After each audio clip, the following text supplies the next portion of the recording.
범람하는 거짓 정보와 가짜 뉴스, 공정한 경제를 말합니다. 깊이 있는 경제발전소 박연미의 경제탐사. 우리 정부가 지난 18일에 새로운 탄소 중립 계획 발표했습니다. 정부안을 두고 시민단체, 기업 각각 다른 목소리 내고 있는데요. 어떤 내용이 좀 더 합리적일까요? 이정우 전 미디어오늘 편집국장과 함께 얘기 나눠볼게요. 안녕하세요. 예. 자, 18일에 문재인 대통령이 발표한 내용 좀 일단 간추려 주시겠어요? 핵심은 이겁니다. 2030년까지 2018년 기준으로 했을 때 탄소 배출 감축 목표를 한 40% 정도 줄이겠다 이렇게 이야기했고요. 2050년까지는 탄소 중립을 이루겠다. 이걸 목표치를 정부가 발표를 확정해가지고 한 거죠. 네. 그러면 우리가 앞서 국회에서 2018년 대비 35% 이상 감축하겠다. 요거보다 높은 수준이네요. 예. 탄소 중립 법에 지금 명시되어 있는 게 35%이기 때문에 이게 실현되려 그러면 법을 개정해야 됩니다. 지금. 자, 이 사안을 언론들은 어떻게 다루고 있나요? 일단 뭐 대부분은 기업 입장에서 좀 너무 급진적이지 않나. 네. 그리고 이제 환경단체들이 이제 현장에서 기습 시위를 했습니다. 그래서 네. 더 많이 감축해야 된다라는 이제 주장이고 그걸 다룬 데도 있고요. 조선일보 같은 경우에는 사설에서 곧 끝날 정권이 탄소 중립 대못을 박았다 이렇게 이야기를 했는데 대못이요? 조금 제가 볼 때는 오버한 것 같고요. 내용과도 맞지는 않습니다. 네. 그래요. 이 탄소 중립 선언은 글로벌 스탠다드입니다. 이른바 모든 나라들이 이제 실감해서 취하고 있는 친환경 정책인데 보도 사이에도 입장이 굉장히 엇갈리겠네요. 예. 근데 뭐 어쩔 수 없이 저는 이 정부의 고민이 읽혀지는 요번의 목표다라고 이야기를 되는데 앞선 정부들이 사실은 말만 하고 실현을 안 해가지고 지금 2030년 하면은 이제 9년밖에 안 남았거든요. 네.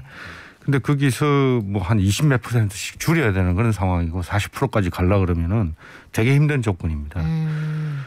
지금 말씀해 주신 것처럼 완전히 그 경제적인 시각에서 다룬 것도 있고 이미 늦었다, 벌써 했어야 한다 이렇게 다룬 것들도 있는데 환경단체하고 기업들의 입장을 보면 완전히 다른 나라 얘기 같더라고요. 그렇죠. 네. 근데 이번에 발표된 건 전 그 고민의 지점에서 정말 고민을 많이 깊이 한 그런 결과라고 보여지거든요. 근데 다만 이제 아쉬운 건 좀 있습니다. 지금 35%의 전력을 생산하는 석탄 발전을 2050년까지 완전히 없앨 수 있느냐. 네. 그리고 이제 두 개 안 중에서 LNG는 조금 남겨놓는 게 조금 있기는 합니다만은 의됐든 석탄을 완전히 중단시켜야 되는데 그것 때문에 아마 원전을 6% 정도 유지하는 걸로 이렇게 나와 있고요. 근데 이제 경총에 이런 곳은 5개월도 채 안 걸렸습니다. 4개월하고 며칠 걸렸는데 이 동안에 너무 빨리 이렇게 결정한 거 아니냐. 그리고 우리가 2050년까지 탄소 중립을 하려고 그러면 이제 39년 남았습니다. 근데 뭐 일본이나 이런 데는 50년, 60년, 뭐 미국도 50년 이상씩 다 이렇게 장기 계획을 잡고 이제 설정을 해놨는데 이거 너무 짧다 이렇게 이야기하고 실제 2018년 기준으로 해가지고 우리가 전체적으로 한국에서 이 배출하는 탄소 자체가 7억 톤 약간 넘습니다. 근데 이제 고민이 되는 게 이제 발전 부분하고 산업 부분인데 그렇죠. 요게 발전 부분이 2억 7천만 톤. 그다음에 산업 부분이 2억 6천만 톤. 이 두 개 합치면 73%입니다. 그러네요.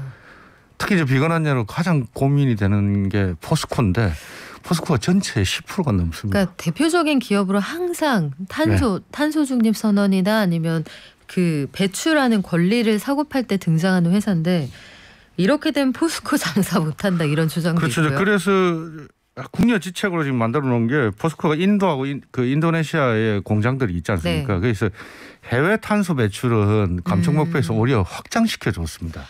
안에서 줄이고 그만큼을 해외에서 더 내뿜는다. 그럼 이제 세계적으로는 또 비난의 대상이 되겠죠. 이게 조삼모사 아닌가 싶은데 결국은 이게 비용을 치르면서 우리가 기후변화에 대응할 것이냐 아니면 비용 치르는 속도를 좀 줄이거나 비용의 자체를 좀 줄일 거냐 이 얘기인데 핵심적으로 우리가 앞으로 계속 논의해야 되는 부분이 뭡니까?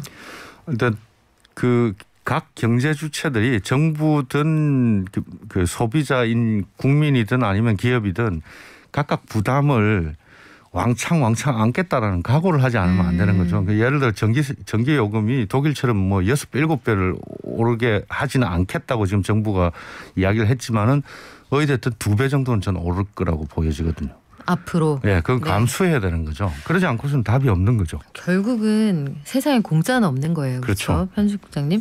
그래서 지금 중국의 상황이 딱 그렇지 않을까 싶습니다. 지금 중국이 석탄 발전을 줄여서 우리 미세먼지 넘어오는 양이 줄었다고 좋아하는데 중국에서 미세먼지를 발생시키지 않게 하려면 결국은 중국산 제품에 대한 값을 더 치르게 되는 거잖아요.